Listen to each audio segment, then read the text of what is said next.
Hello, everyone. My name is Rebecca, pronouns she, her, and I'm one of the co-directors of the Notebooks Collective. Founded in 2021, we are a virtual literary arts space focused on community, connection, and continued learning. We are so excited to welcome Lisa and Melissa here tonight. Our next in conversation will feature Gabrielle Calvo-Caresi and Sasha Waters. They plan to talk about Mary Oliver and kind of what it means to live a handsome life. Please check out our website, or even better, sign up for our newsletter to learn more. Um, the Notebooks Collective believes that Black Lives Matter and that we have a responsibility to undo harm and at the same time uplift joy. We acknowledge that as a virtual organization, our offices are on the lands of the Kickapoo, Nipmuc, Agawam, Massachusetts, and Pawtucket tribes. Native peoples around the world continue to preserve and celebrate their cultures, and we encourage you to support Native writers and artists. And as we do this land acknowledgement, we want to recognize those who are suffering from conquest and terror across the globe, including Iran and in our own country. We emphatically say ICE out, and we know that these are extremely stressful times, and we are glad that you've joined us here tonight. So now I will do the introduction. Tonight, Lisa and Melissa will discuss something that is uncomfortable to talk about or is somehow off limits in poems: mothers and maternal estrangement. In Lisa's book, she digs into mothering, in the joys and sorrows, in the absence and presence of those matriarchs in her life. Indeed, It's What I've Got Left vividly details what remains and what was taken. I see it in the tulips, the little Debbies, Marlboro Reds, and Mina's hands. Lisa fearlessly writes about her mother's cruelty, religion's own barbs, and her own experience as a child, which was filled with both joy and menace. And then as an adult, when there is the hindsight, like when the speaker reflects on how as a child she was, quote, blissful, ignorant at how the smoke settled in my skin, high on your attention, not knowing. I wouldn't recognize you now, wonder if you are alive. We are so grateful to have Melissa here tonight as someone who is also exploring the same topic, maternal estrangement, in her own writing, like in her beautiful piece in the Account magazine, Unhook Myself from Old Definitions, in which she writes, "To myself, the day I was born, there's nothing wrong with your face. Even though your mother is considering plastic surgery already, her first instinct, not to marvel, but to pin your ears back so you match the girl in the magazine clipping." And so I think the more the poets take these risks and share these parts of themselves, the more understanding and empathy prevails. And I am just so eager to hear from these two that I will now do their official bios. Lisa Allen, she, her, is the author of It's What I Got Left from Lily Poetry Press. Her work can be found in Pinch, December Magazine, Anti-Heroin Chic, Bear Review, and Mare, among others. She has received multiple Pushcart Prize nominations and Best of the Net nominations, and was a 2022 Best of the Net finalist for her poem Prolapse Etymology, published by South 85 Journal. Lisa holds an MFA in creative nonfiction and an MFA in poetry, both from the Solstice Low Residency MFA in Creative Writing program at LaSalle University, where she was a Michael Steinberg Fellow. With poet Rebecca Connors, she co-founded and co-directs the online creative space, The Notebooks Collective. Melissa Fite Johnson is the author of 3 full-length collections, most recently Midlife Abecedarian, Right in Your Throat, 2024. Her poems have appeared in Plowshares, Pleiades, Had, Whale Road, Review, Swim, and elsewhere. Melissa, a high school English teacher, is a poetry editor for The Wait, a journal for high school students, and Porcupine Lit, a journal for and by teachers. She and her husband live with their dogs in Lawrence, Kansas, where she co-hosts the Volta reading series at the Replay Lounge. And we might hear those dogs tonight, but otherwise, I will turn the program over to you two and let you get started. Welcome. Thank you. Thank you. That was wonderful. I loved that. Okay, let me get you a spotlight, Melissa.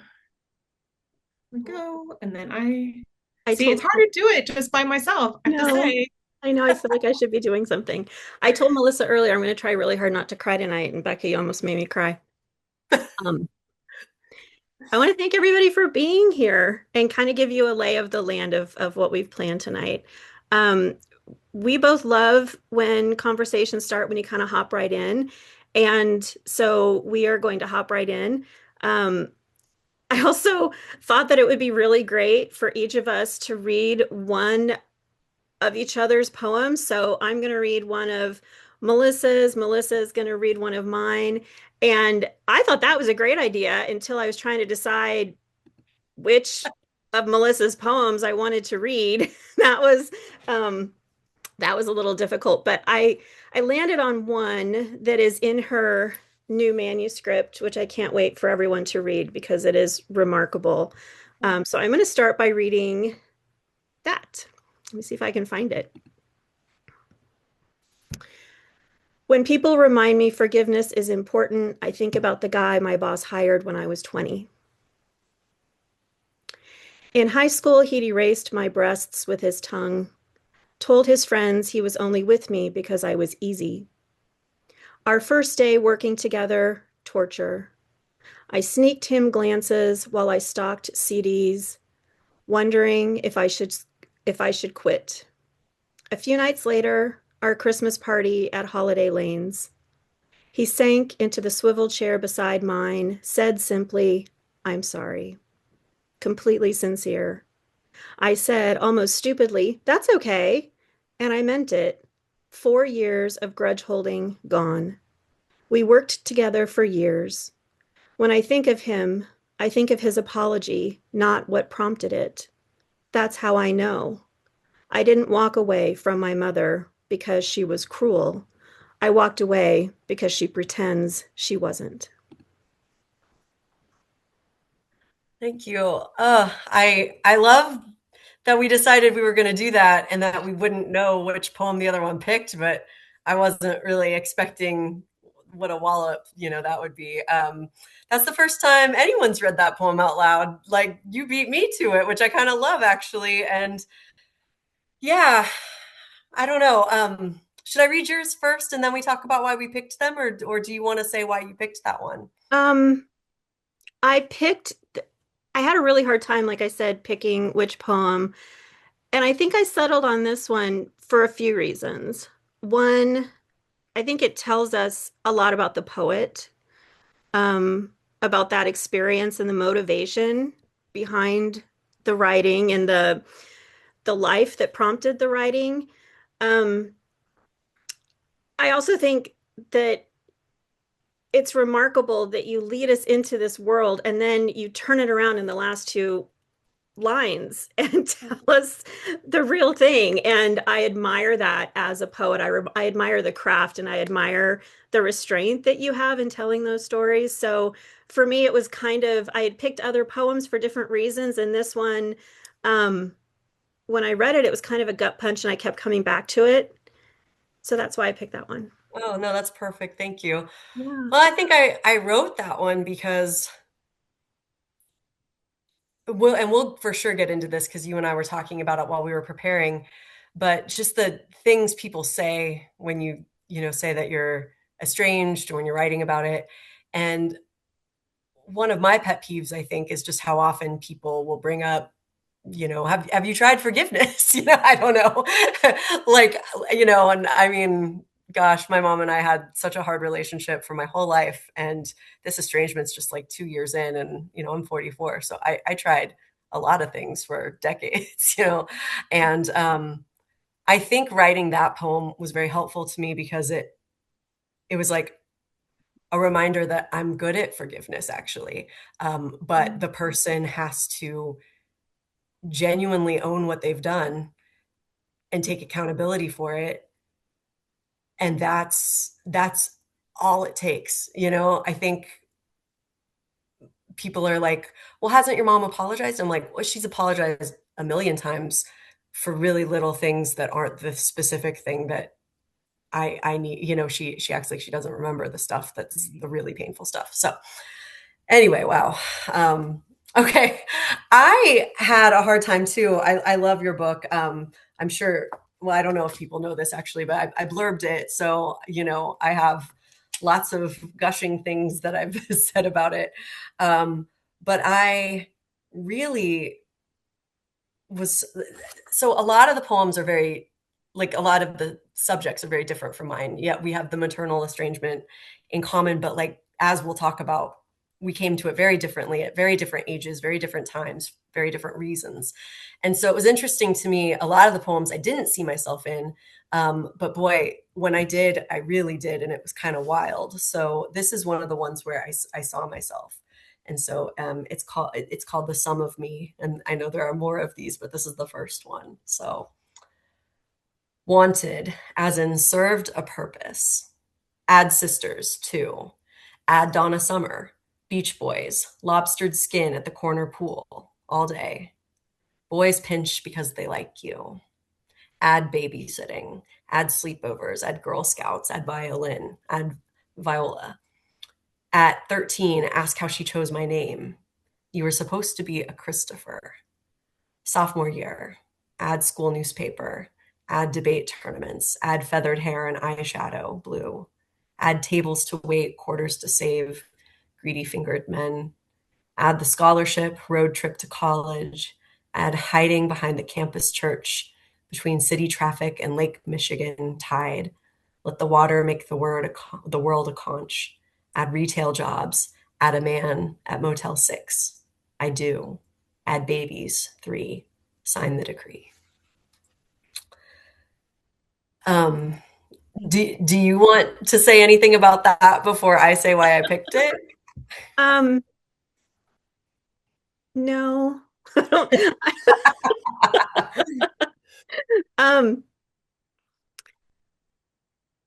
so Becca mentioned in my bio that I have two MFAs, one in creative nonfiction, one in poetry, and I came to writing first through creative nonfiction. And I think a lot of times I feel like my poems are far too story based or narrative. And those, the Sum of Me poems were kind of my way of um, using a prose poem to give a lot of information so that I could just kind of get it out there, if that makes Yeah, sense. perfect sense. I mean, I love narrative poems. A lot of mine are. Um, This spoke to me for many reasons.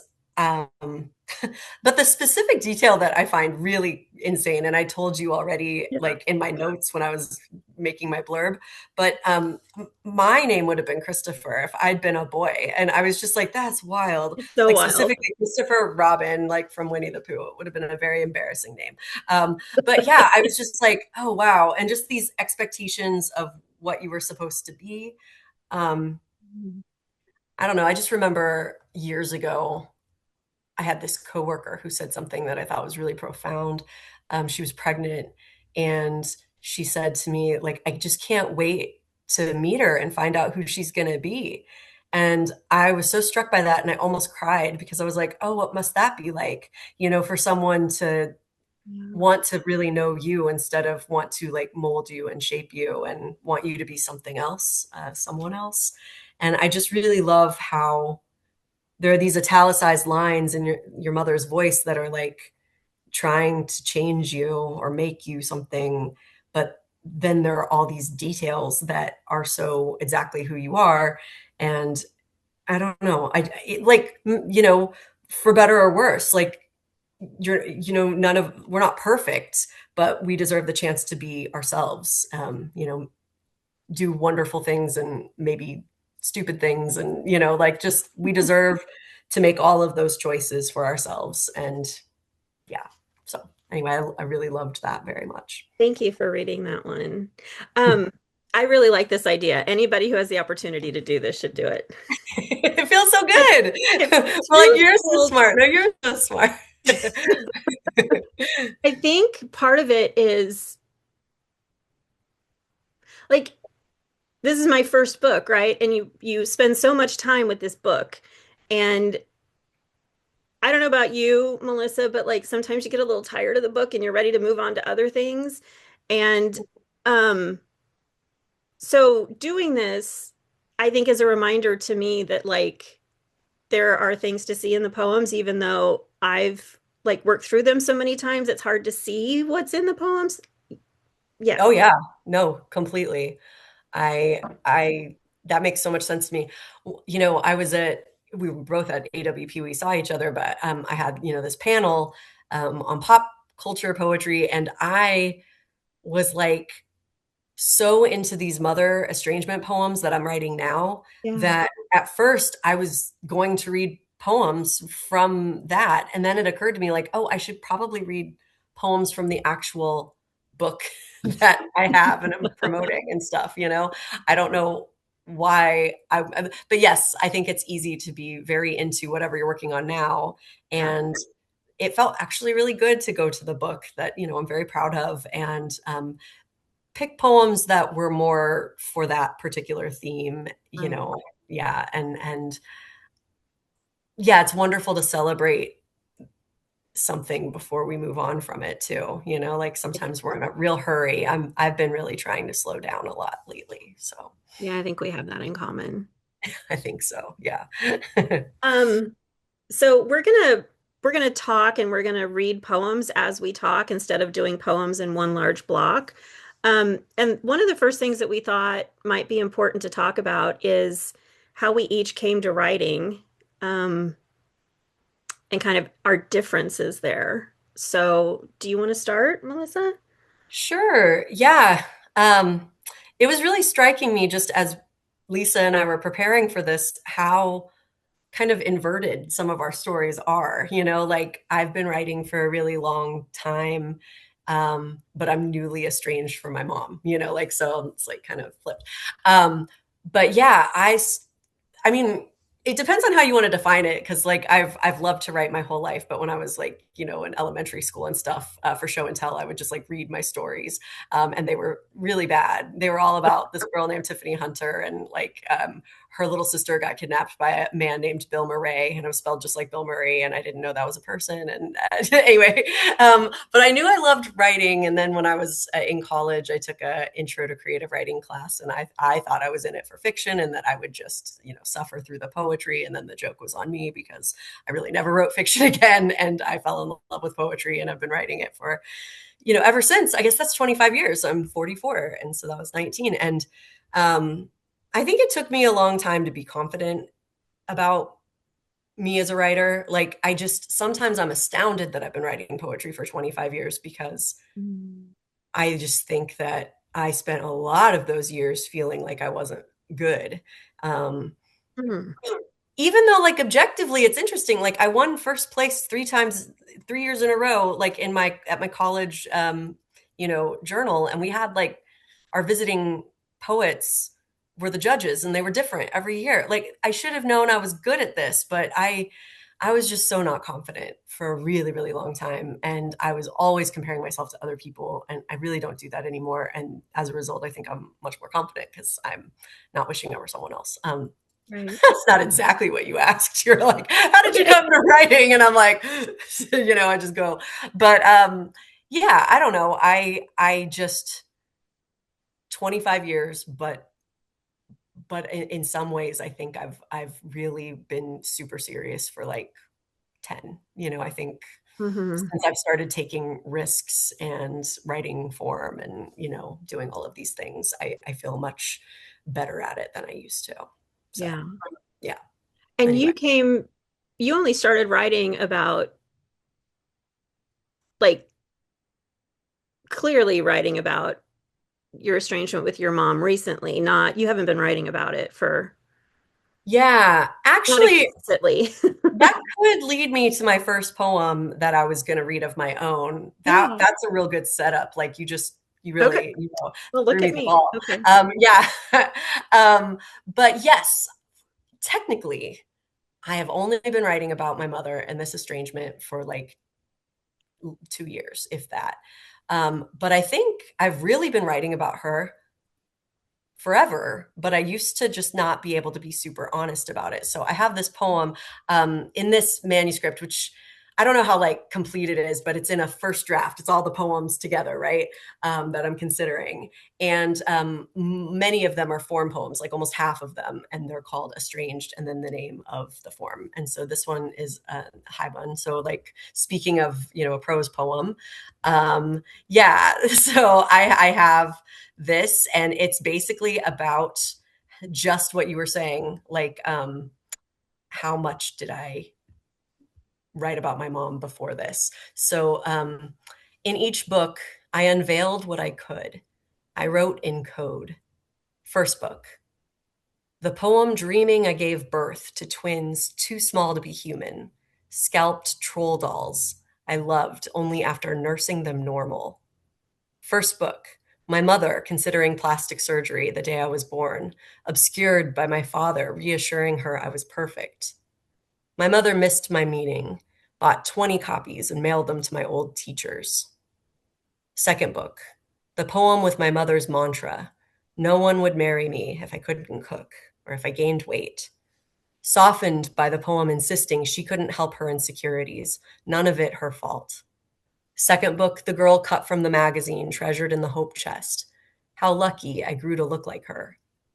Second book, forced to speak an octave higher, punished when I slipped into my own voice. My mother said, your old mother doesn't always come off smelling like a rose in this book. And I wanted to say, you must know I'm holding back. Third book, poems from the brief time we were the storm's eye. Third book, she understood why dogs, not kids. Third book, I blamed her ex-husband. Third book, my fear she would die. I did fear that, still do, but now I know her death will also mean relief. By the third book's release, the ice had cracked with my mother on the other side. To get my attention, she mailed a glowing review to my publisher's home address. I responded not to her, but in these poems holding nothing back.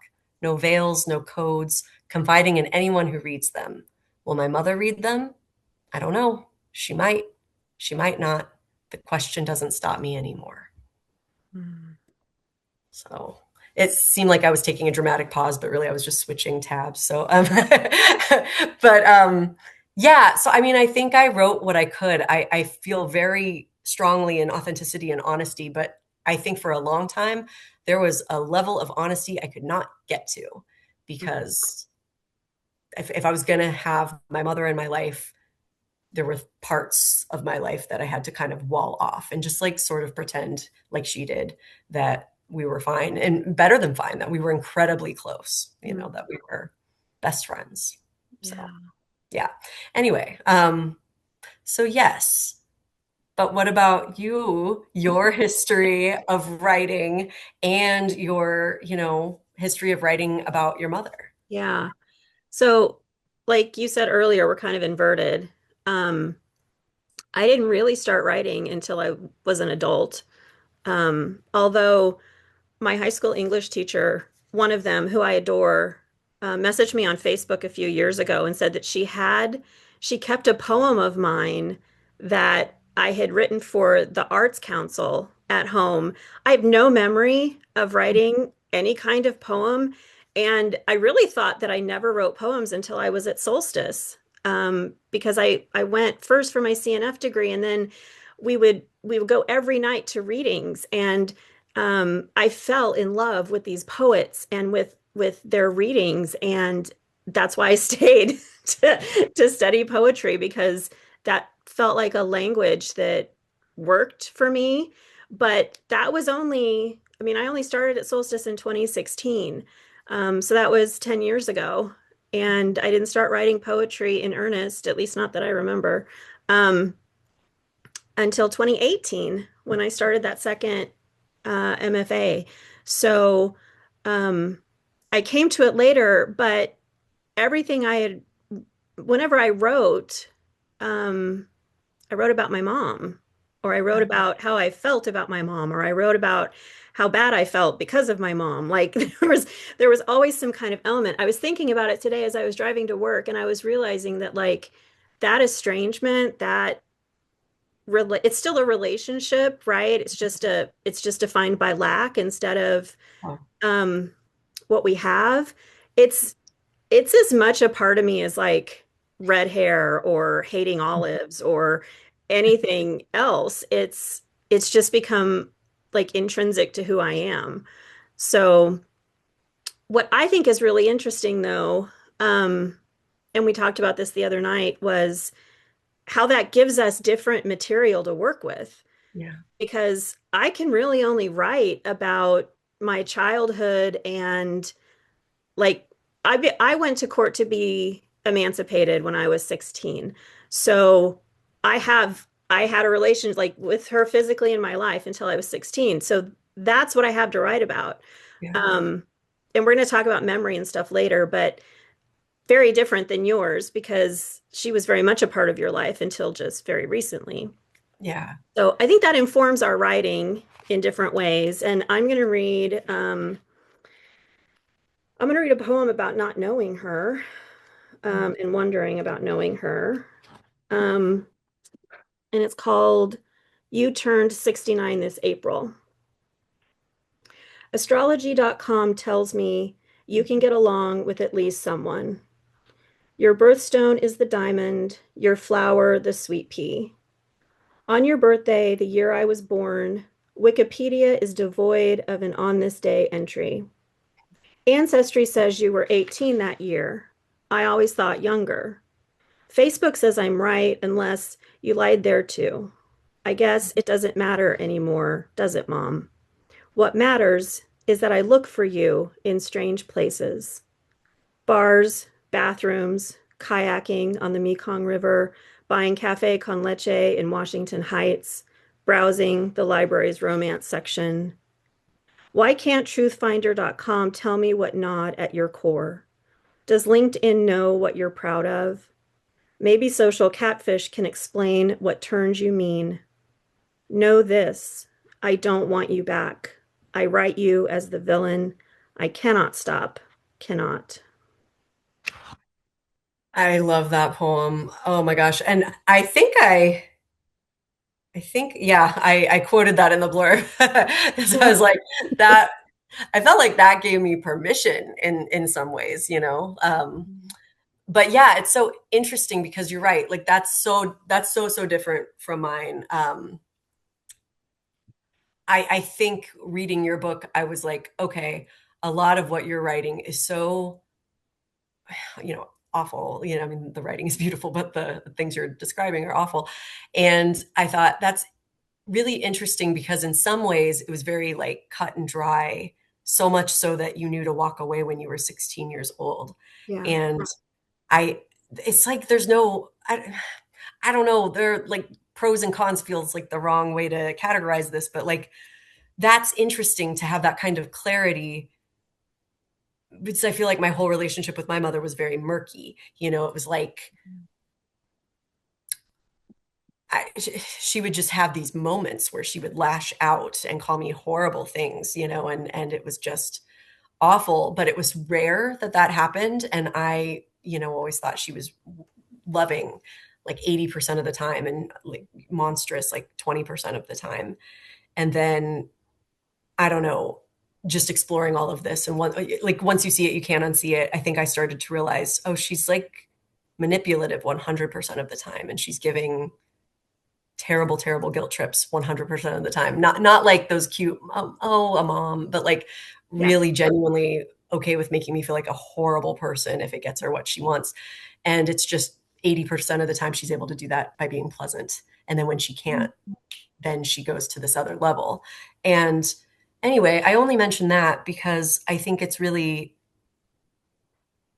just fascinating to look at this topic from our two different perspectives of I can't imagine not knowing my mother. I don't know that I'll read this poem, but like I have many poems in the book that are in my mother's voice, and I feel like I like nail it. Like I know Yeah. exactly what she would say. I know exactly how to describe her.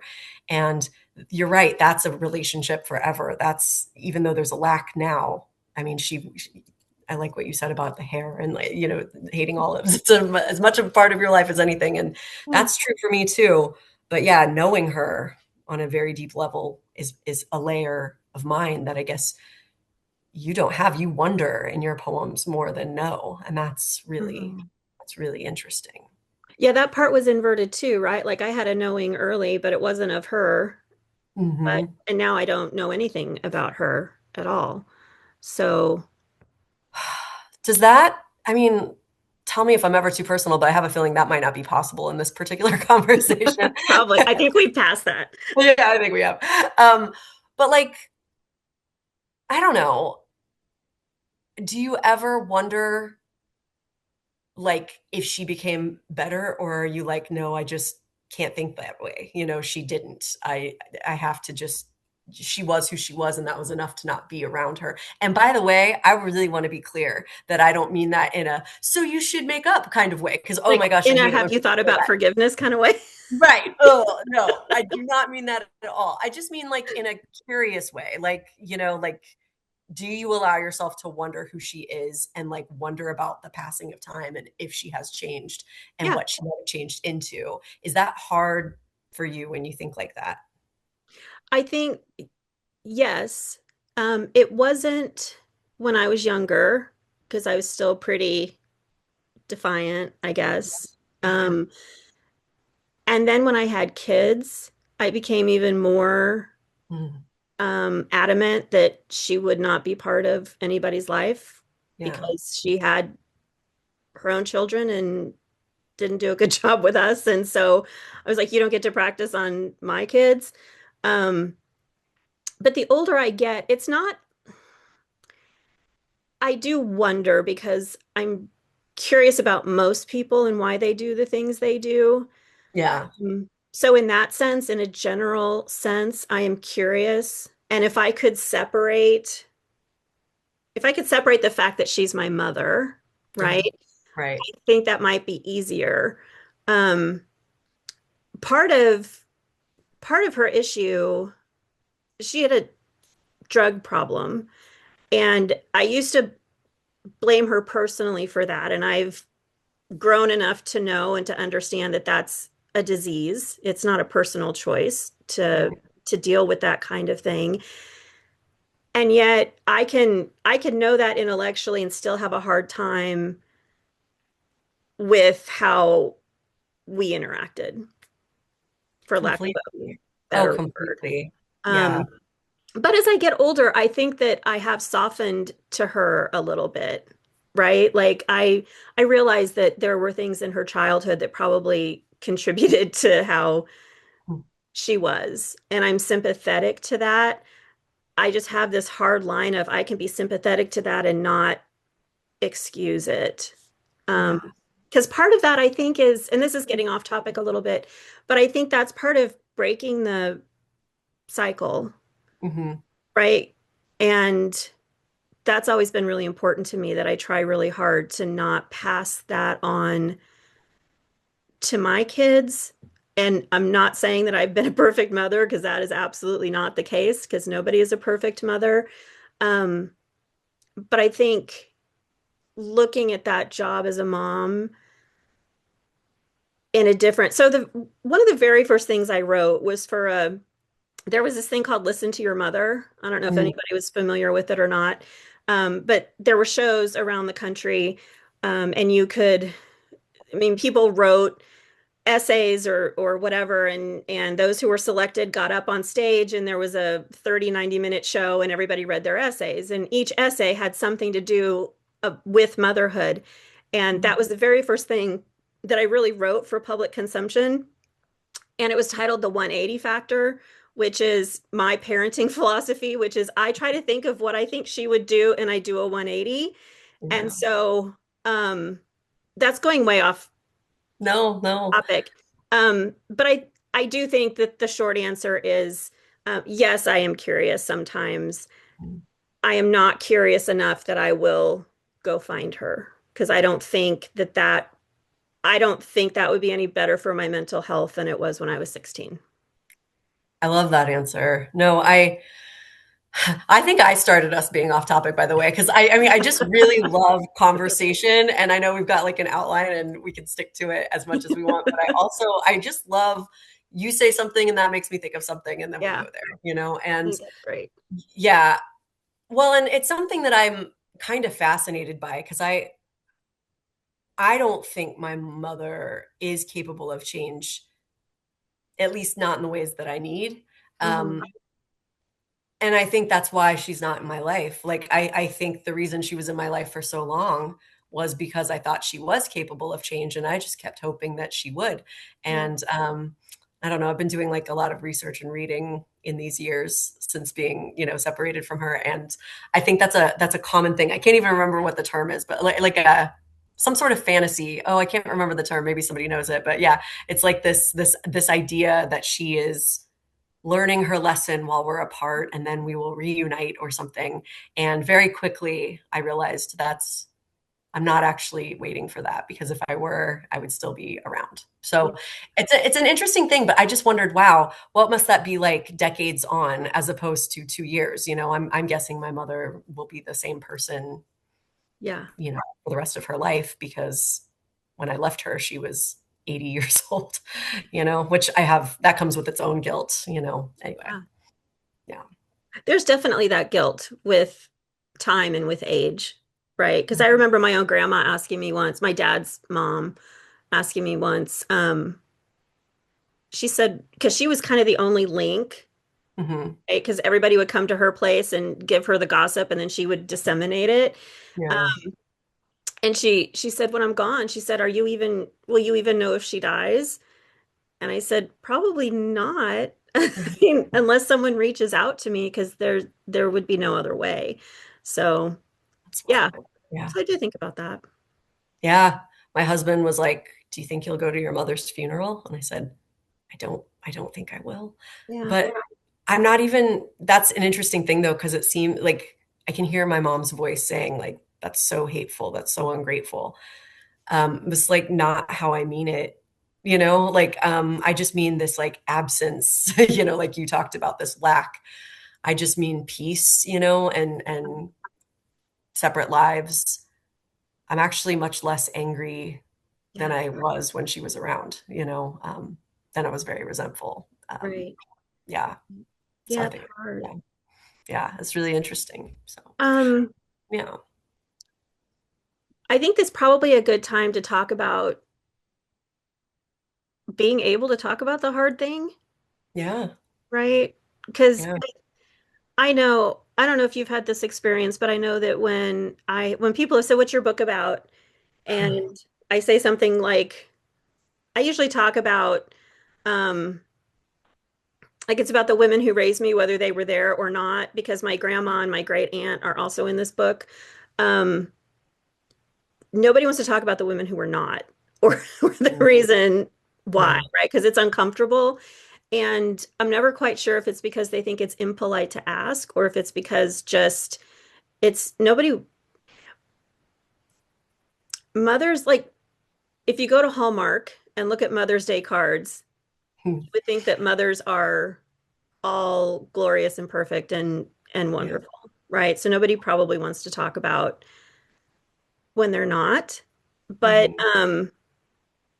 something that I think is interesting that we talked about, I confessed to Melissa that I have this pet peeve of when people are interested in reading the poems about my being estranged from my mom. Most of the time, if they say anything, it's, "Oh, you're so brave."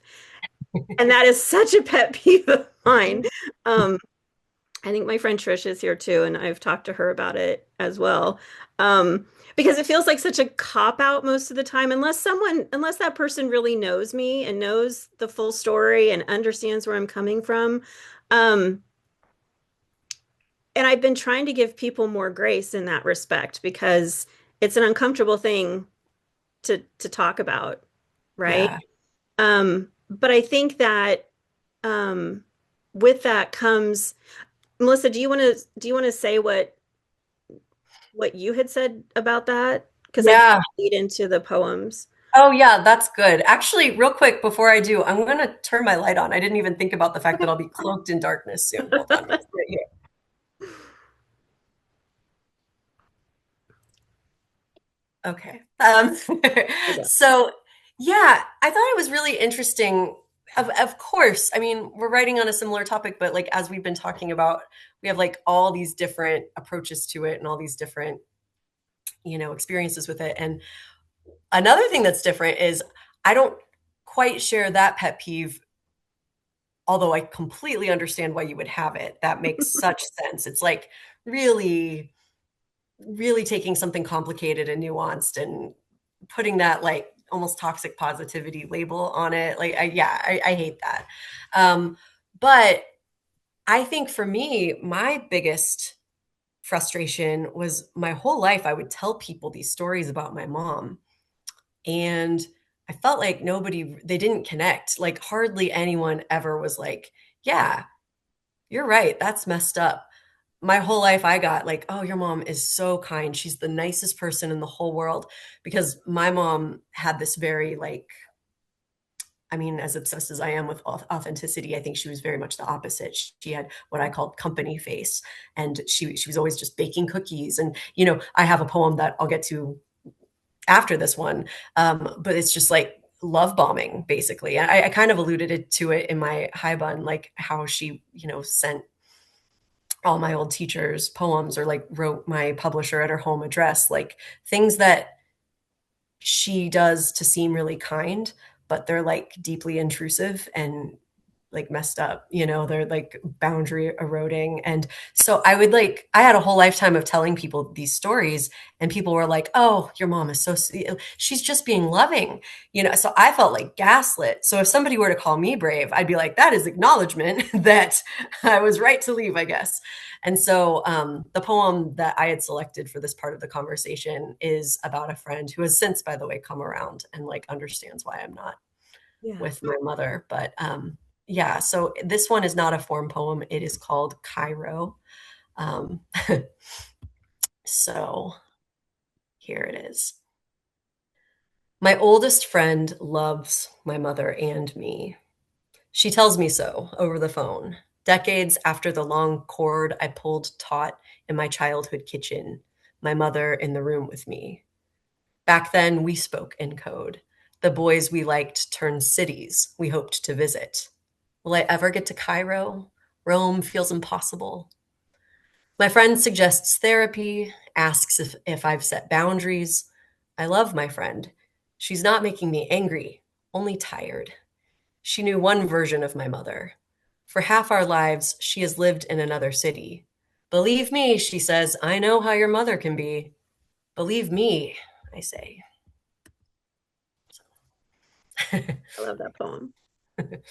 I'm going to read one also about, I think this part of the conversation is so interesting because it speaks to, like, in one way or another, we're kind of all witnessing the same thing, but we're not, or we won't talk about what we're witnessing, right?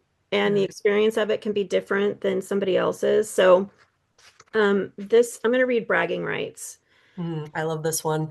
I almost picked this one as the one to read at the beginning, but I'm like, oh wait, that's on the list of poems Oh she's gonna no. read. It's so good. No, it all worked out perfectly. Okay. I didn't think to write you down. Now, when I look for clues, I return to the same old stories, your Marlboro Reds and Mountain Dew.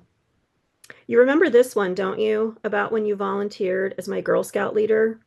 Instead of camping, you took us to the Holiday Inn, sprung for cable, and turned the screen to softcore porn. You feigned surprise when another girl screamed from the bathroom, the sight of your spent tampon casually floating in the bowl too much for her to bear. You answered all their questions, those girls, crawled under a blanket with everyone but me, giggles and flashlights and your voice rising above theirs to shrink. Lisa's jeans, they're bigger than mine. What would I send you for Mother's Day now?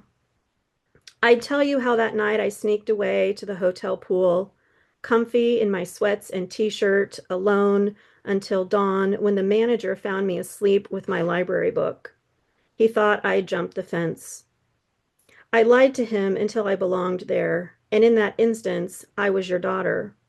I think you might have been proud, though I don't remember you ever saying. Before that day, I didn't say goodbye.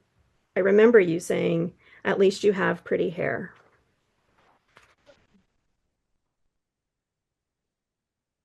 Uh, I I just continue to be fascinated by the similarities and the differences. Like, Right? Yeah, I mean, it's wild. My mother was like very complimentary of me, Mm. like all the time, you're beautiful, you're this, but like she also, forced me to speak an octave higher and I'd get in Yeah. trouble if I used my own voice.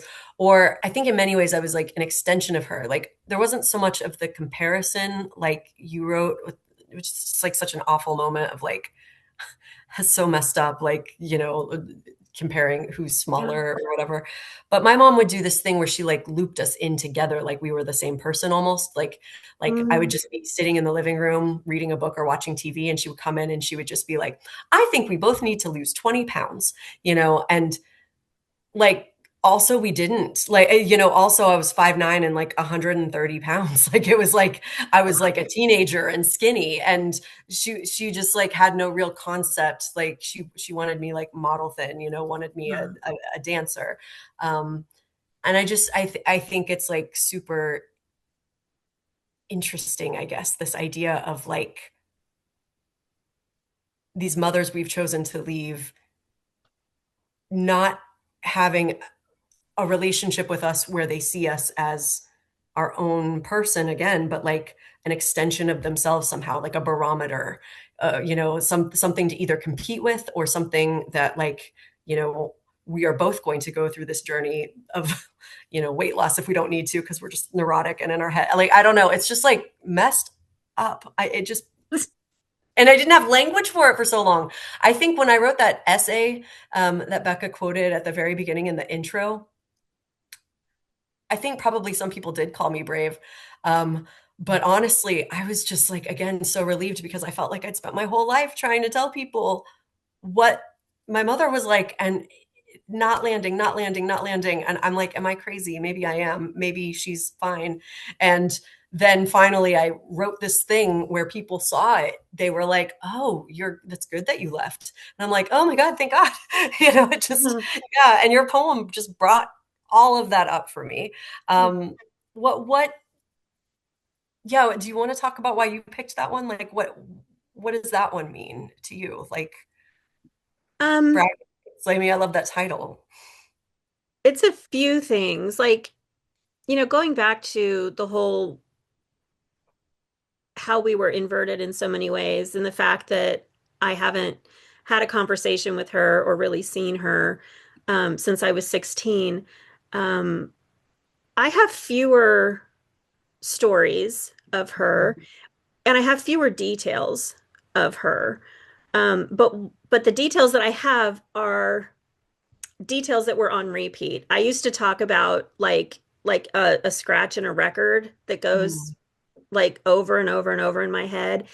And one of them was, sorry for the language, how fat my ass is. Like that was a constant, right? And it was that kind of language. It wasn't, you mentioned your mom coming in and saying, let's lose 20 pounds together. In another poem that I won't read, uh, she she came in and she said, we're going to start jogging. And it wasn't because she wanted to do something together. It was because my ass was too fat and no one would want to have sex with me because I was too fat. So that was it was like her magnanimous thing to take me out and make me run down the block, right? Um, but I think another part of why I wanted to read that was I don't know when this ends, if it ever ends, but I think when you're young, all you want is for your mom to love you. All you want is for your mom to be nice to you. And I knew from a very young age that nice didn't mean the same thing to us, and love didn't mean the same thing to us. And I know it's very hard to love people the way they need to be loved if you don't understand them. And I'm sure that I'm guilty of that too. But I think this poem for me anyway, was kind of it was just my childhood, right? Mm. It was my Yeah. childhood and how, like your mom did in that poem, made your friend love her. My mom did that a lot too. She was the cool parent. Everybody wanted to come to the house because, she would let them do whatever. And it was kind of a similar experience without it being the same experience, you know? Yeah. No, completely. Actually, I've just reconnected with an old friend who my mom used to babysit her every summer. Yeah. Um, she would call us summer sisters, and it's interesting because that friendship was really hard for me, and it wasn't my friend's fault, but it was because this girl just happened to be more like what my mom imagined a daughter being. She was very domestic. She loved cooking and she loved, Mm. um, she imagined herself as a mother um, in ways I don't think I ever did, and I never became one. I chose not to. But like, this friend has three children, and is a wonderful mother. But like we've had some honest talks about that. She's like, that was uncomfortable for me. I could tell, your mom would say, thank you, Lauren. Like, thank you for being so, accommodating. Melissa, you could learn a thing or so, like it would just be, yeah. And so like people loved my mom, but in a lot of ways, I think she was better at loving them. Again, she told me she loved me all the time, and I Yeah. don't think she was lying, but I also don't think she has any idea who I am. The way that I can write her perfectly in a poem, I don't think she could do that with me, and I don't think it's just because she's not a poet. Like I think she's not paying attention. I think my whole life. I think I'm constantly startling her when I was in her life Mm. because she was so surprised by the things I would say. And I was like, well, I'm not saying it to be shocking. I'm saying it because this is my character and my personality. And I feel like if you knew me, you would know to expect these kinds of comments. Like she just was constantly surprised that I was not this sort of meek, Hmm. delicate girl that she got very excited about having when she learned she was having me. Mm. I think it was just yeah, she she would say that she loved me very much, and how dare I throw all that away? And I would say she doesn't even know me. She loves Yeah. a projection. So, Mm. yeah, Um, yeah, I think we could talk about that for hours, but probably, maybe. yeah. But I want to make sure that we talked a lot about form when we got together. Oh, And I yeah, want to make yeah, sure that we talk about like how we each kind of look at form and use form specifically for our maternal relationship. Um, I want to tell everybody, I feel really lucky that I've been able to read your new work that you're gonna send out. Melissa invented a form. Like I her book did.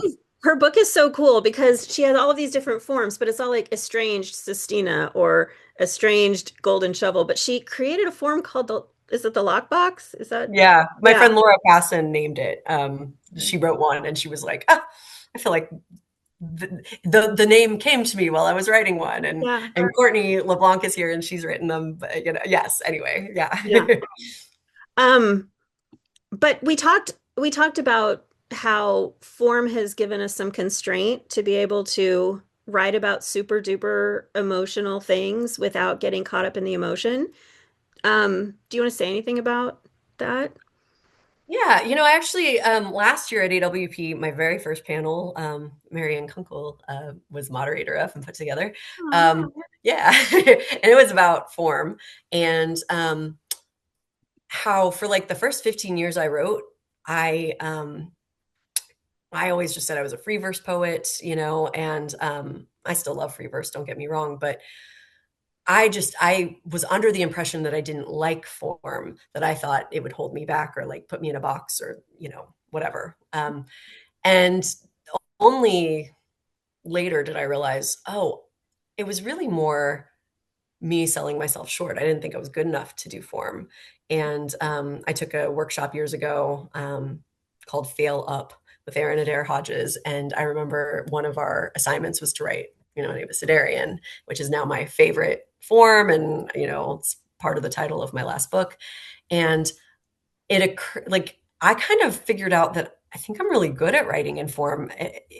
You know, I heard myself say it and I'm like, God, my mom would hate that. Like you're not supposed to say you're good at things. You're supposed to be very modest and make Right. yourself small, etc. Right. But I do because I think what I'm good at is pushing against all the reasons I didn't like form. Like I didn't like things that sounded sing-songy and false and forced. And I think I'm good at writing in form, like in a way that feels very natural and you hardly even notice it's a form. And then you're like, oh, cool, it's a form. And so I like that challenge to myself. And I actually, yeah, I went all out and I looked up all kinds of forms I'd never even heard of before. And so I have like 20 poems that are estranged this, estranged that. And they, many of them are the first time I ever wrote a poem in that form. And anyway, it was very exciting. And I think something that I like to say is that doing this writing in form is a really great way to process something. And it helped me feel like I was taking something that was inside of me and making it live outside of me. And then it didn't hurt me as much. So when people are like, is it painful to write such personal things? No, not writing about them was painful. Yeah. Writing about them feels mostly really good and like I have some sort of control over my own, narrative. So what about you with form? Yeah, kind of the same. I mean, it gave me, if I just went to the page to write, like I said earlier, because I don't have as many lived experiences with her, a lot of the times it's just Mm, it's the same memories over and over and over again, right? Um, but trying to write in form gave me like a container so that I could try to work on, like I would have to choose a different word than the word that I wanted to default to, or I would have to change up the syntax or the cadence or something. And it helped me open it up instead of just having the tunnel vision of this is my experience, right? mm, Um, so I did a couple of things. Like I used form a lot in revision. So if there was a poem that wasn't working, I literally would open up, I think it's poetry.org, and you can do the drop down of all the different poetic forms. And if you yes. were to look in my notebook, you would see like there would be the same poem title, Sestina, the same poem title, Pantoum, the same poem title, Haybun, like all of these different things until I could get what I really needed to on the page. And then sometimes they stayed in that form, and a lot of times they didn't stay in that form, right?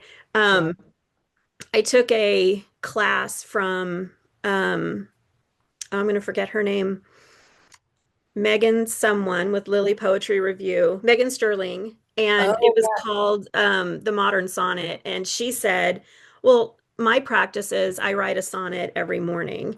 And so I started writing a sonnet every morning, and they were shitty sonnets. They were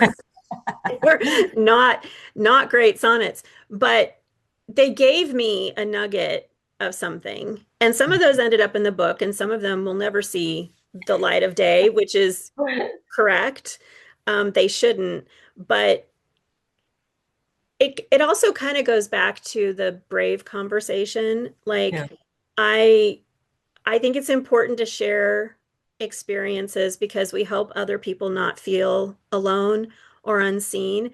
And at the same time, I want to improve as a poet, right? I want to learn new things. I'm embarrassed to say I didn't even know that the bop form existed before I was trying to revise a poem that had been like five different forms and free verse and an essay. Like none of it worked until I tried to write a bop. And then I still didn't do it right because it's a broken bop because the form isn't right. But it just, yeah, it opens it up in a way, but also funnels it at the same time, right? That is really interesting to me. Um, I didn't know what a bop was either. I've been writing oh, forever. Like, yeah, you're so nice. but I wrote one in my book because I looked up. I Yeah, was like, everyone talks about this bop. I should find yeah, out what that actually is. yeah. So, I mean, Um, I think we just know what we know. Yeah.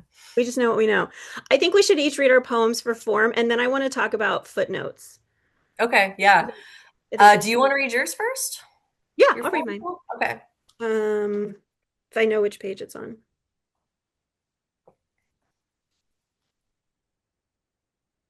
That's not it. I'll see. Well, you know Oh, what? Okay, you got it. Okay. yeah. Okay. Okay. This is Inheritance, a Broken Bop. I'll never shake you. Your words lodge deep within our history, helixed in every cell. I can close my eyes, become young again, and hear the flick of your almost empty Bic, smell the exhale of your Marlboro Red. I don't know the sound of your voice anymore. Do you know fetal cells can breach the placenta and lodge in a mother's brain, stay until she dies? Science tells me why, despite all these years gone, we hold on. Your grandmother's shame as she carried your mother, and your mother's bitterness as she carried you, are inheritance, spooling forward and back. Which traces of me are still with you? These problems bewilder and fascinate. How there was a you and a me before there was a you, a me. Which traces of me are still with you when I don't know the sound of your voice anymore? Damn science. I want to know why you won't let me go, no matter how hard I try to stay gone. Someday I'll ask my children which memories of me won't let them go, try to trace them to something we can name. I'll explain how we carry both past and future despite our own twisted ankles. That's beautiful. I I love that it's a broken bop. You know, like all my favorite poems break the rules. Like my favorite forum poems, like give me, Elizabeth Bishop's One Art over, Dylan Thomas's Do Not Go Gentle into That Good Night any day. Like I just think it's a fascinating thing to be able to be like, okay, but why break the, form right there? Mhm. That's like an additional layer of conversation that you just don't get to have when the poem is like perfect, when it's Yeah, done right. Um, I but do. yeah, what were your thoughts on that? I was going to say, I have to give credit to Eileen Cleary, who's my editor and publisher at Lily, because um, she came up with the idea of the broken bob to make it Mm, better. Because I was trying, it was the form thing. I was trying really hard to make it mhm. fit in that space, and it got better as she gave me permission to do that and had the idea to add broken. So, um, yeah, I also just think it's fun to play with different forms that Oh yeah. terrify me. Well, and earlier you said sometimes you'll use form as revision, and I do that all the Yeah. time, and sometimes successfully. Like my first Abecedarian I ever wrote, it's what I talked about at my AWP panel last year. I think it's still the best poem maybe I've ever written, and it was like a failed free verse poem, and I turned it into the form poem. But sometimes I have to do the opposite. Sometimes I'm trying to write a form poem and it is not working, and I have to like unsonnet it. I have to unvillanelle it. Like it's just not working, and you gotta so but maybe I should. I've never actually like tried broken like that. I like the idea of like halfway doing it or something. Okay, I had like yeah. So I should I read I guess I could read mine now. Yeah, You do okay. this now. I had like a million, form poems. Yeah. I was like, which one do I choose? So I went with the Golden Shovel. And mine, I like to think of it as like classic Golden Shovel because it's the Gwendolyn Brooks, real cool. So you know, I'm sure probably everyone here knows what a golden shovel is, but you know what? Sometimes we know what we know. And in case you don't, the last line of, the last word of every line spells out her poem. We real cool, we left school, we lurk late, we strike straight. So you will hear those words, but hopefully in a mostly different context. And this poem is really just about the end, kind of final straw stuff, which honestly is not nearly as bad as a lot of the stuff that I put up with. And so the poem's about that. Estranged golden shovel. The final straw. My mother canceled Christmas. We had reservations, but her partner told her no. COVID, a real threat. 3 years after the pandemic. Talking down, cool tone. I can hear him, though I didn't hear him. We don't talk. He talks through my mother. She once left a worse man, a man who took free high school senior portraits for his daughter's prettiest classmates. We didn't fall apart for that man, though his lurk lasted years. Why end it now? Timing, I guess, late enough in my life to understand how love should look. We used to battle, meaning I'd say nothing and she'd strike. Her morph, her contort, before and after, She cut straight through me. You bitch, you piece of shit. We went to counseling for a year, but she'd always sing the same refrain. I don't remember. How to atone for sin without owning sin? She met this new man, moved away. We stopped counseling, faded from each other, tether thin and fraying. Best not to notice. Call this water gin, these rhinestones diamonds. Even relief in some ways. We could find balance, lose the sheet music, become jazz. But he isolated her. She canceled January, canceled June. Then she canceled Christmas. And before this man, we had dinner every Thursday. If I even rescheduled, she'd die. Die. She will die soon. I walked away and she will die soon. So before I knew you were going to read that one, Yeah. saw that. I was like, they're home. Yeah, they're home. I hope that wasn't distracting, but in some ways it was nice. It was like a really sharp contrast, like my life then and my life now, which is like cozy and full of dogs and, husband, and it's very nice. So, anyway. Yeah. Sorry. What were you saying? When I was trying to decide which of yours to read, I had the same experience where it was like, oh, she already put that on the list. I can't read that. Oh, well, thank you. Well, yeah, again, I think Marianne, yeah, she and I had like this little group together for a while where we wrote a form poem each month. And so one month it was Golden Shovel, and I was like, oh no. But like every time it was a challenge, and it was like again, really fun to see if I could make it, work. And that one really felt like a process, like understanding why that was my final straw. Like just her canceling Christmas seems like nothing compared to everything else. But I don't know, after like a lifetime of guilt, like if I had to reschedule a dinner. Yeah. Anyway, sometimes it's like, yeah, I know how to be loved now. So this time is going so fast. I know, it's insane. I want to make sure that it came to me late. And it's so weird because when Melissa and I got together and talked about it, we talked about footnote poems and about how we both write or have written footnote poems. And then it was like a week later, 6 days later, whatever. And I was like, oh, wait, I know why we do that.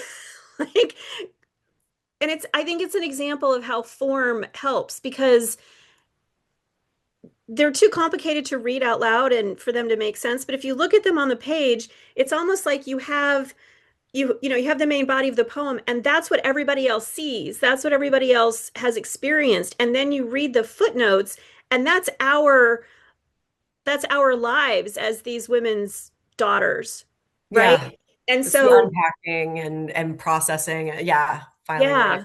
Yeah. So I know we're going to break for questions soon, but I would just encourage everyone to like try writing footnote poems. They're really fun. And they give you a lot of, what do you want to say about that? No, I completely agree. Well, and my main footnote poem is about like the journal that I had when I was in sixth grade. Yeah.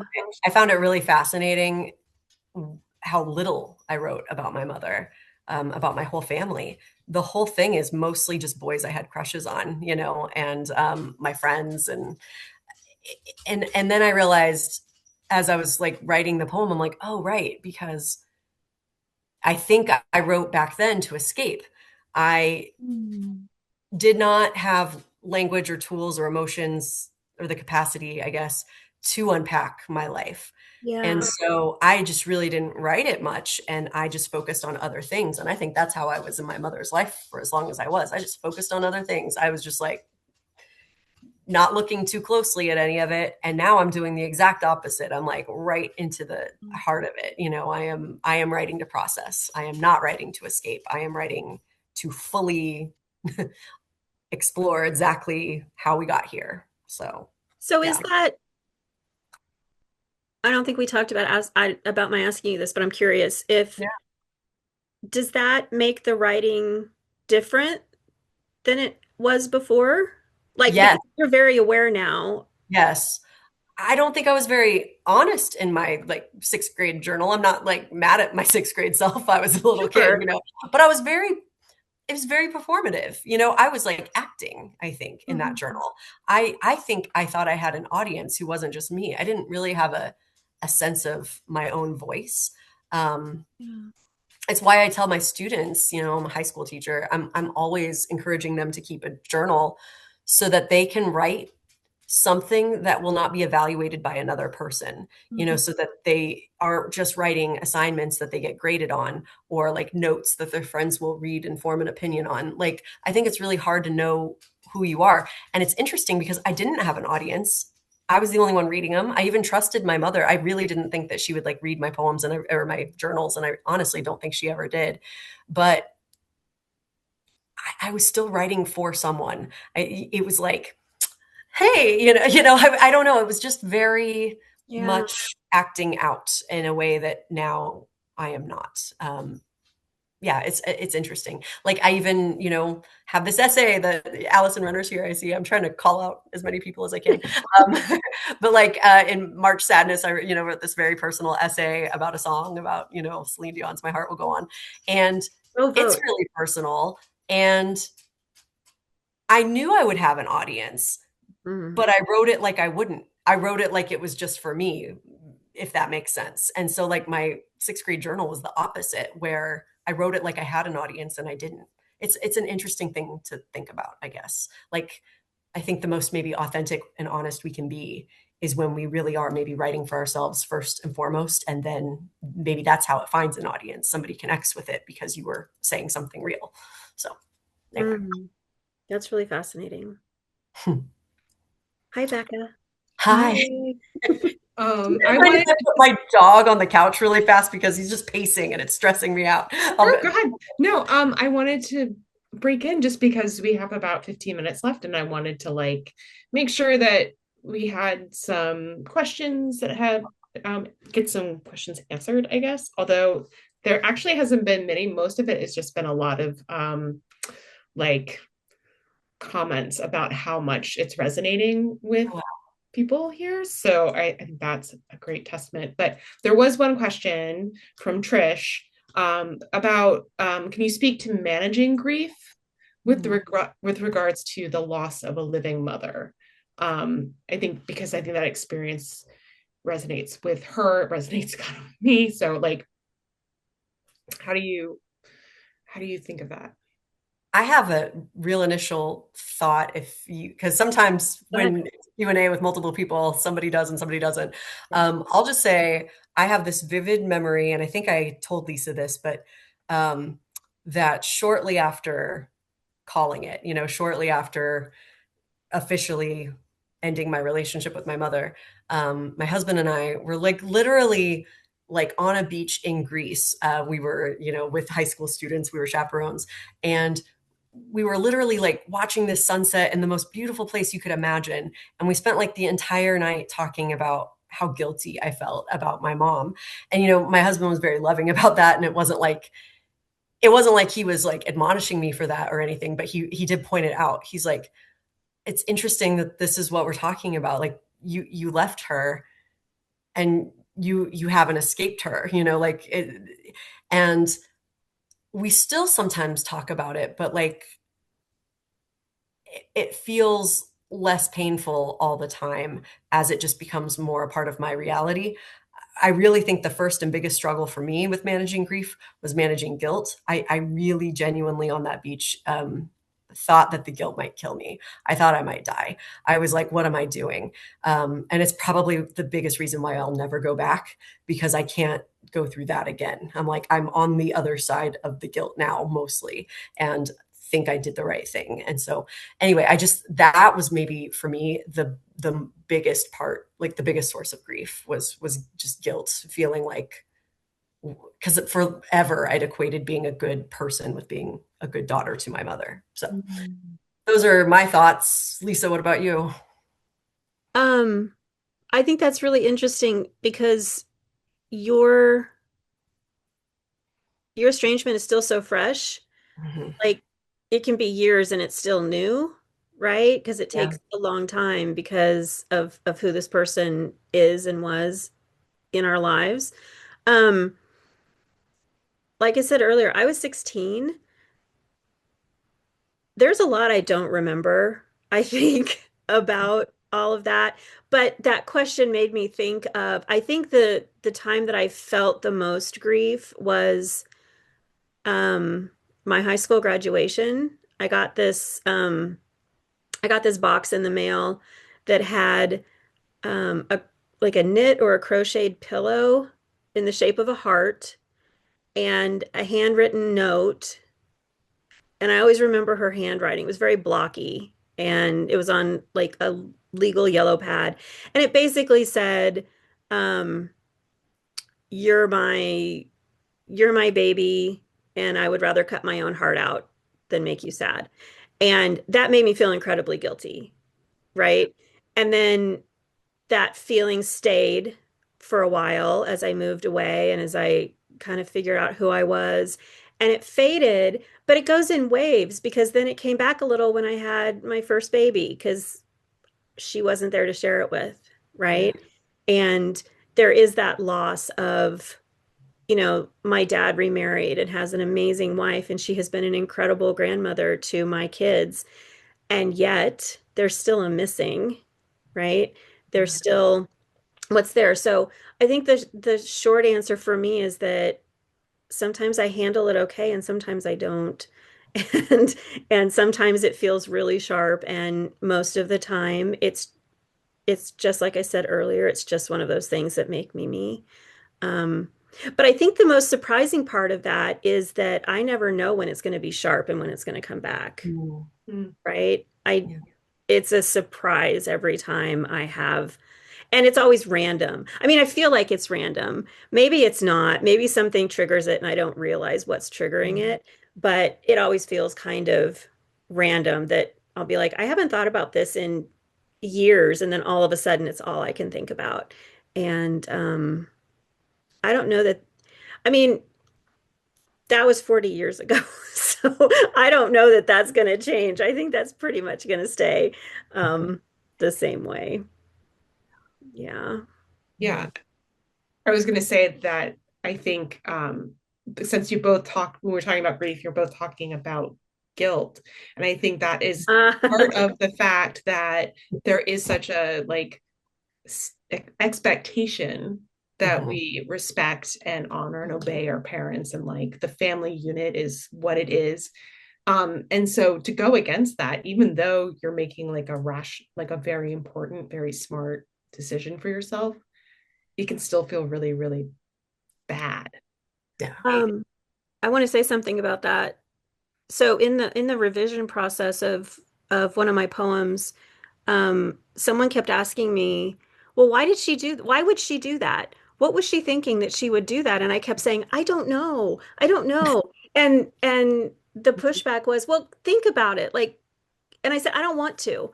I don't want to put myself in her shoes. I don't want to understand what that was." And at first, I just thought it was like I don't want to. But then the more I thought about it, and I was telling Melissa, I don't know if that was really,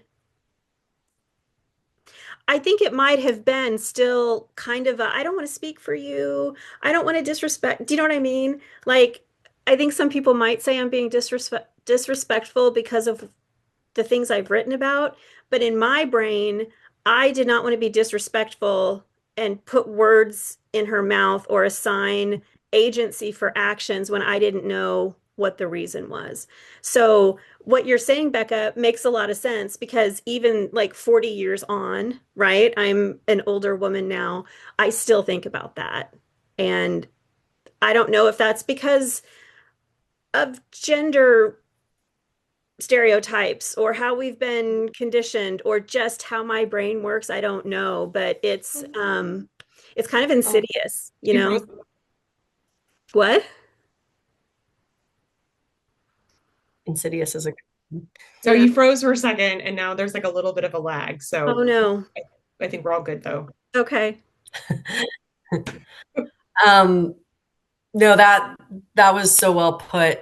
it made me smile at one point, even though that might not have made sense, but just because, I'm literally putting words in my mother's mouth. Like I'm like taking her old emails and I'm cutting them up and I'm putting a poem about that. And then I'm like, writing a poem that imagines her voice. And, that's like, it's a whole monologue for her. But then I have other poems where I'm just imagining different things she might say.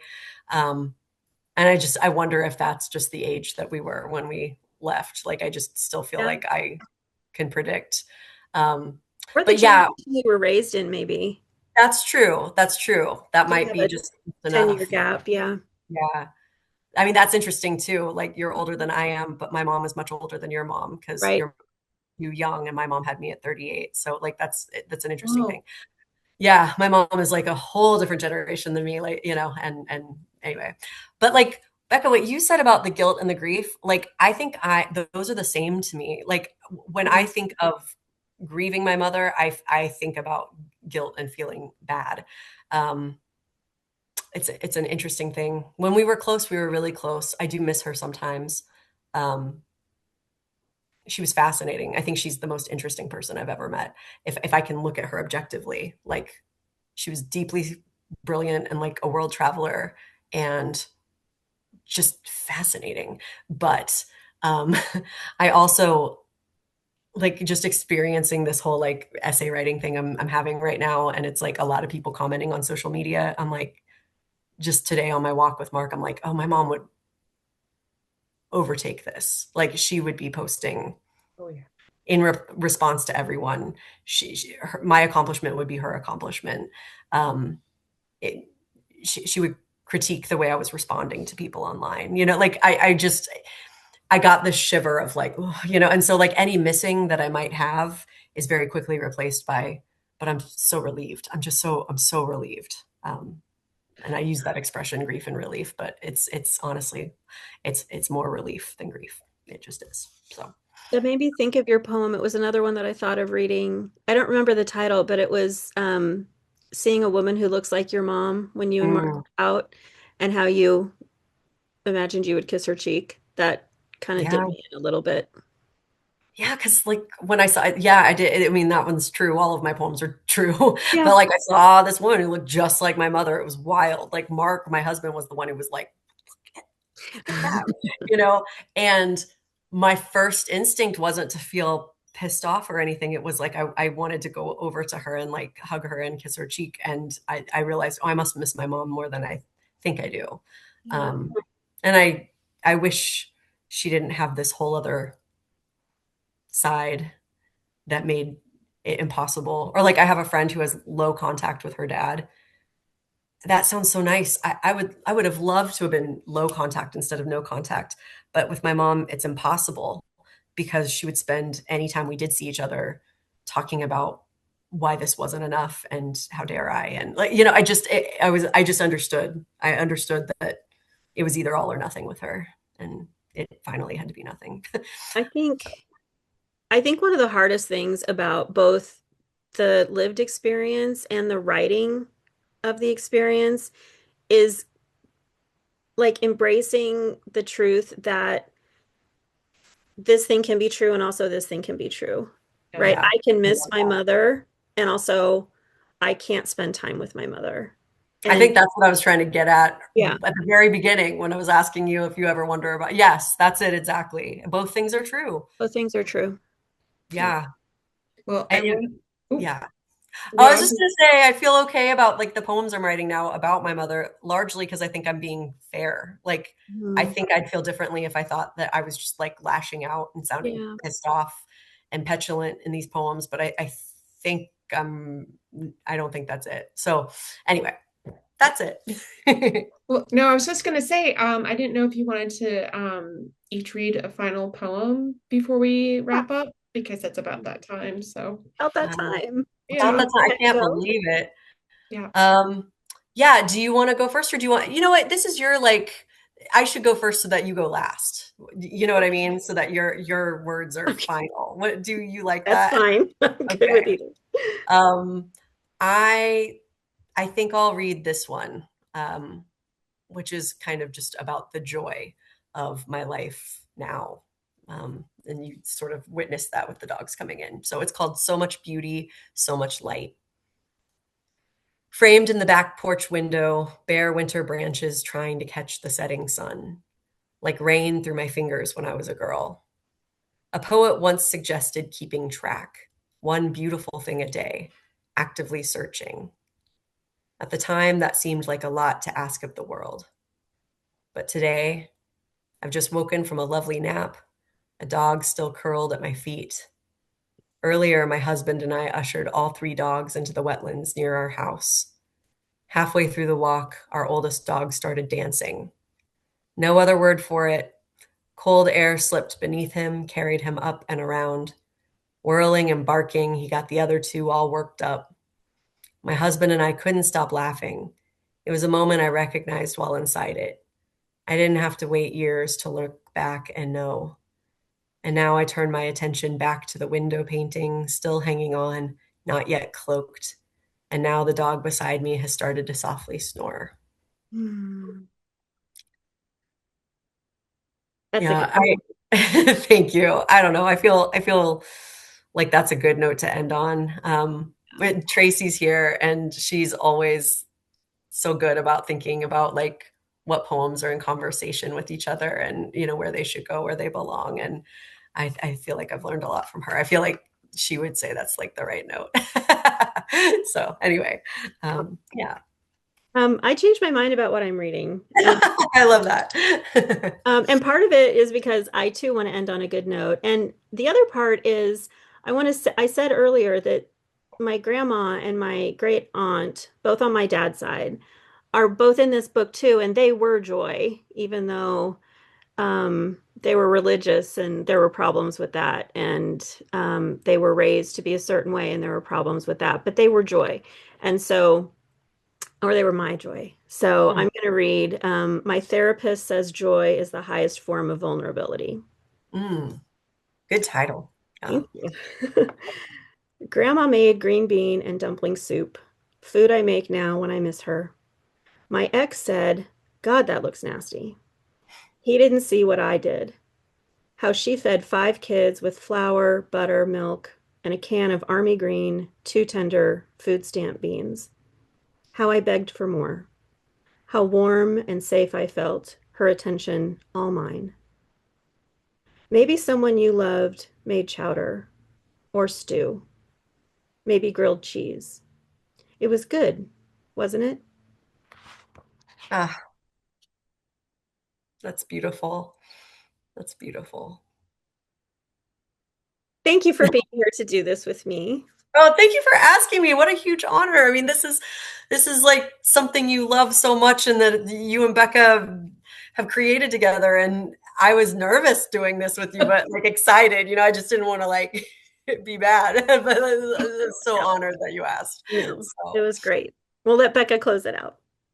I will try my best to do it well. Thank you so much for your time and for your like just like the intimacy of this conversation and the vulnerability. And I think it just resonates so deeply. I think even with someone without an estranged parent, but have like problems with parents and probably should be low contact with a parent, like this is really helpful to me. So I want to thank you so much for that. We have been recording this, so it will be up soon online. If you want to drop a love note in the chat, people have been doing it all night, but always I will send this to Lisa and Melissa afterwards. And so if you want, I will say good night. And thank you all for being here. yeah, thank you And for coming. feel free to unmute and scream and clap or whatever if you want. Because I see Tracy like I love you. see, I love you. I knew she would yell. So thank you so much for all coming. Thank you for being here, everybody. Means a lot. Beth turned on her camera. Hi, Joy. Bye, Lisa. Oh, kisses. I love it. Okay. Oh, so happy.